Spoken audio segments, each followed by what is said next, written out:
Bună dragilor și bine ați venit la o nouă citire. De această dată te invit la o citire generală, iar dacă ai intrat pe acest videoclip, înseamnă că ai aici cu siguranță un mesaj pentru sufletul tău. Haideți să vedem ce mesaje avem.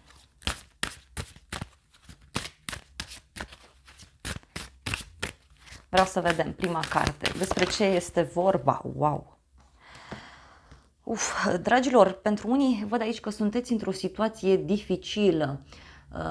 Poate chiar unii cred că sunteți despărțiți și vreți să vă împăcați și poate chiar este o perioadă tulbure aici. De asemenea, este clar că cineva suferă.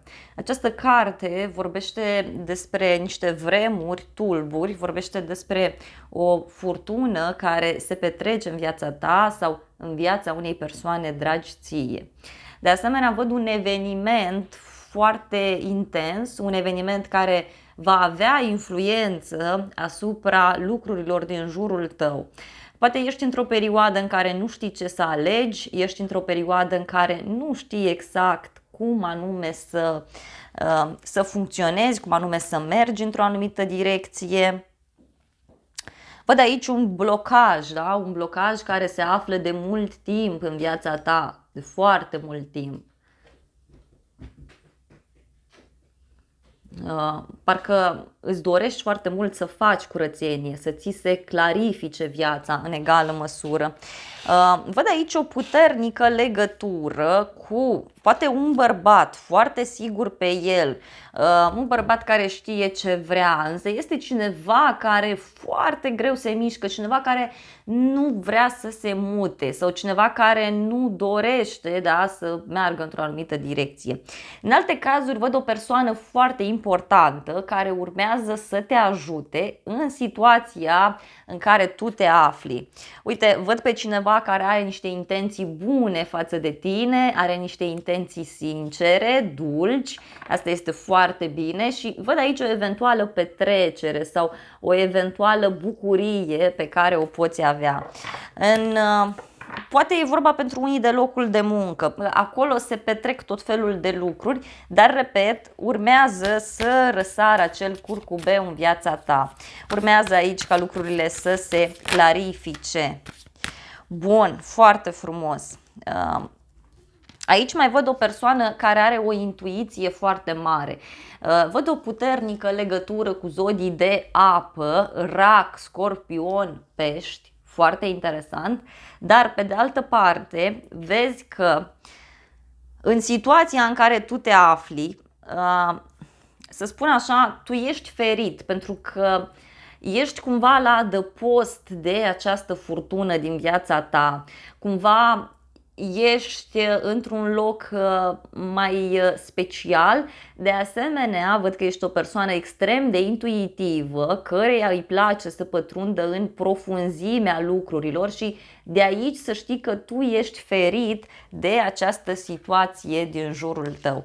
Chiar ți-aș recomanda să fii foarte atent la ceea ce visezi, să fii foarte atent la lucrurile care se petrec în viața ta, pentru că de aici ai foarte multă susținere. Uite, ești ferit de o persoană rea, da? Poate chiar ești o persoană care îți dorești să renunți la niște tentații sau la niște obiceiuri nesănătoase pe care tu le ai.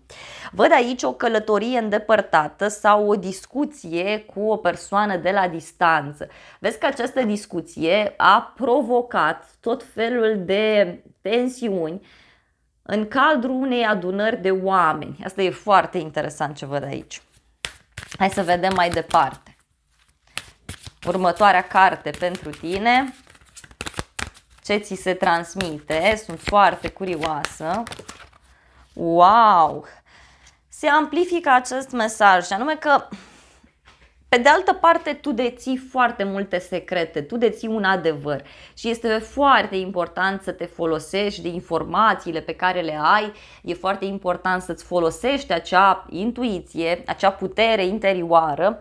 Aici văd că o femeie poate avea un rol foarte important în viața ta și văd în egală măsură că poate ești o persoană căreia nu îi place foarte mult să iasă în evidență, însă pe domeniul în care tu activezi sau în situația în care tu te afli, e bine să dai dovadă de principii, de etică, de morală și să exprimi cea mai bună variantă a ta. Asta văd foarte clar aici în momentul de față. Ai o femeie care te ajută, o femeie care te ghidează. Parcă se întâmplă lucruri pe la spatele tău și care pur și simplu te iau și te salvează dintr-o situație ciudată. Văd aici un bărbat care are un plan foarte bine stabilit pentru tine. Dacă ești o persoană singură, urmează să cunoști un bărbat important, un bărbat singur, care este cumva din înalta societate. O persoană chiar absolut specială. Pe de altă parte, mai văd aici foarte puternic faptul că urmează să te întâlnești cu cineva, urmează să primești o veste foarte importantă din partea unei instituții, poate chiar din partea șefilor, da? Aici se rezolvă ceva. Vezi că cineva te remarcă, se întâmplă lucruri. Dacă e vorba de muncă, aici tu ești la adăpost, da? Stai liniștit că ești la adăpost. În general vorbind, este o perioadă bună pentru tine să studiezi, să meditezi. Poate chiar, uite, te afli într-o situație în care nu prea mai înțelegi unde ești, nu prea mai înțelegi spre ce anume ar trebui tu să te îndrepți, însă uite, apare această carte care vorbește despre bucurie, care vorbește despre pace, vorbește despre un nou început extrem de frumos, extrem de stabil pentru tine și în egală măsură vezi că urmează să primești o veste foarte bună legată de o inovație, legată de o schimbare. Poate să fie vorba de o avansare la locul de muncă, poate să fie vorba de un copil care apare în viața ta sau o veste bună legată de un copil, asta dacă ai copii, dacă nu e vorba de un proiect. Da? Foarte frumos.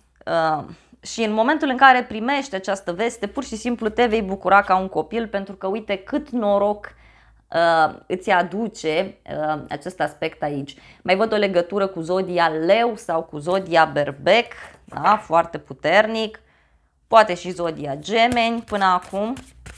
Să vedem ce este cu acest nou început. Vreau să văd ce este cu... Pe lângă faptul că ți aduce bucurie, te face pur și simplu să ieși din această furtună, din această situație, da? Răsare soarele deodată, se îndepărtează toți norii. Hai să vedem ce este cu această carte, să clarificăm. Wow!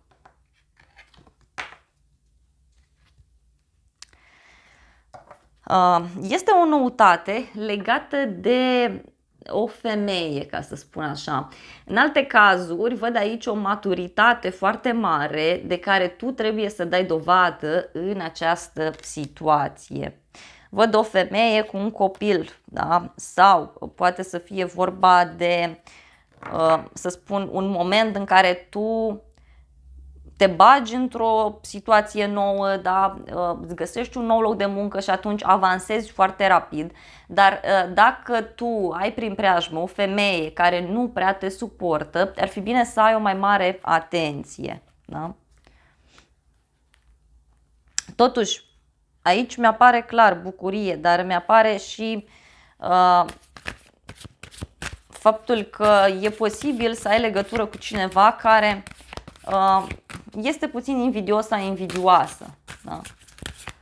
Este un nou început care te maturizează, care te ajută. Dar uite, sau alții, nu știu, puteți să aveți probleme aici legate de o femeie, dar nu neapărat negative, da? Cineva, o prietenă, cineva din familie are niște probleme și atunci trebuie să ajuți acea persoană.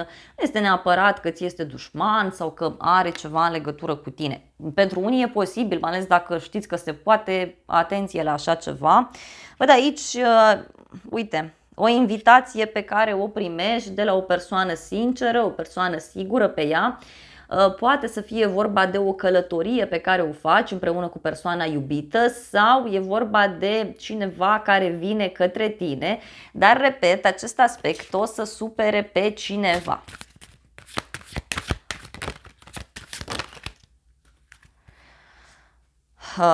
Dragilor, poziția în care voi veți ajunge sau poziția în care tu vei ajunge este una foarte înaltă, este una de care, să spun așa,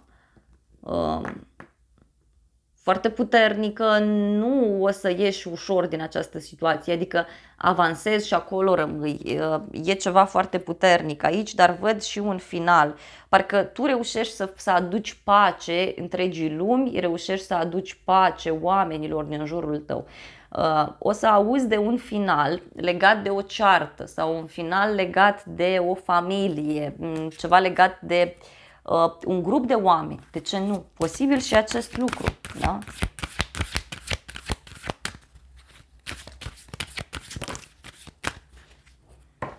Și uite, este o veste foarte bună care vine din străinătate sau care vine dintr-un alt oraș, dintr-o altă țară și care îți pune capăt ție acestei furtuni în care tu te afli, da?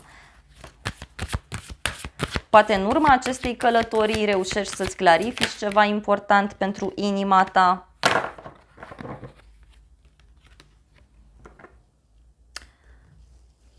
Acest mesaj îți transmite faptul că e nevoie să studiezi mai mult problema, dar pentru alții chiar e vorba aici de faptul că, nu știu, parcă se rezolvă ceva în viața ta, se rezolvă ceva într-un mod chiar neașteptat. Mai vreau o carte să mă lămuresc.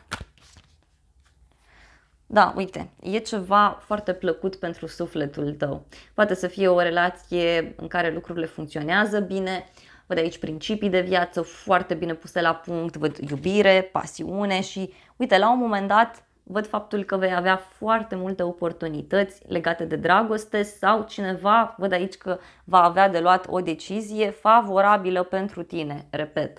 Oricum ar fi, simt aici să-ți transmit că dacă tu te rogi, dacă tu meditezi, dacă tu ai încredere în divinitate, vezi că se iau niște decizii care, să spun așa, te vor surprinde, dar sunt decizii luate de către univers, de către divinitate, tocmai pentru a merge pe drumul care trebuie. Și simt aici să-ți transmit că în viitorul apropiat vei fi pus în fața unei alegeri și este foarte important să alegi cu sufletul.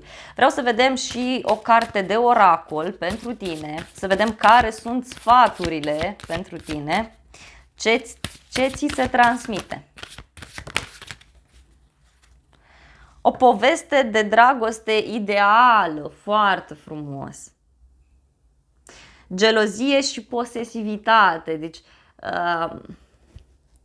poți să trăiești aici și niște experiențe destul de intense cu gelozie, cu iubire, cu atracție, dar în egală măsură să știi că tu vei reuși să ajungi la acel ideal. Da? Numărul 4 văd aici foarte, foarte important. Dar totuși avem și bucurie în această situație, avem bucurie, petrecere. Poate o să fie cineva puțin invidios sau invidioasă pe tine. Totuși văd ceva stabil și văd o atracție pe un termen mai lung pentru tine. Da? Cineva care luptă pentru dragoste. Foarte frumos. Dragilor, acestea au fost previziunile de această dată. Eu îți mulțumesc pentru atenție.